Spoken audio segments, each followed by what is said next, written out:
Bonjour, on va s'intéresser à un exercice d'énergie thermique aujourd'hui. Donc le problème est le suivant, on a un bloc de fer qui fait 5 kg, qui est porté à une température de 1000 degrés, et puis on voudrait savoir quelle est la quantité d'eau, la masse d'eau qu'il faut, alors, une masse d'eau qui est initialement à 20 degrés Celsius, quelle masse d'eau il faudrait prendre pour pouvoir refroidir ce bloc de fer jusqu'à avoir une température finale qui fait 50 degrés Celsius. Donc c'est parti.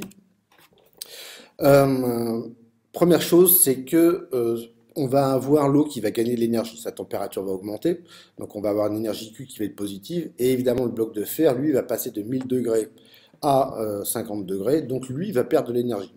Alors si on considère on n'a pas d'échange avec le milieu extérieur, que tout ce qui est gagné par l'eau est bien perdu par le fer, on va avoir la somme de ces deux énergies qui va forcément être égale à zéro. Donc voilà la relation qu'on va avoir.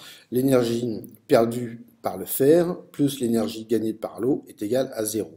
Alors, quelle est l'expression maintenant de l'énergie gagnée par l'eau ou perdue par le fer? Ben, en fait, on a des changements de température, donc on va simplement appliquer l'expression qui est la masse fois la capacité thermique massique fois la différence de température. Donc là, on développe cette expression. Donc avec les masses d'eau, les masses de fer, les capacités thermiques massiques de l'eau et puis du fer, et les différences de température. Donc on fait un truc très simple, on prend toujours la température finale moins la température initiale. Maintenant, ce qui m'intéresse, c'est la masse de l'eau. Donc tout ce qui va être avec le fer, je vais le passer de l'autre côté du signe égal. Donc je me retrouve avec cette expression. On voit que évidemment j'ai un signe moins maintenant devant la masse du fer.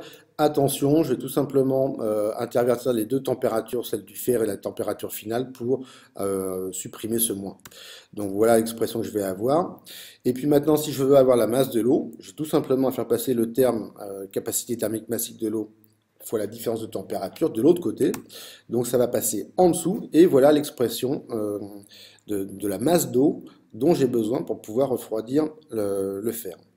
Alors, si on prend maintenant des valeurs numériques, donc je donne toutes les données pour les capacités thermiques massiques de l'eau, du fer. Petite remarque ici, les capacités thermiques massiques sont données en joules par kilogramme et par Kelvin. Ici, j'ai des températures qui sont en degrés Celsius, mais en fait, on s'intéresse à la différence de température. Donc, j'ai pas besoin de convertir en fait mes températures en Kelvin, puisque en faisant la différence, j'ai pas de problème entre mes degrés Celsius et puis mes Kelvin. Donc, quand on fait l'application numérique ici, on va obtenir une masse d'eau qui fait 17 kg.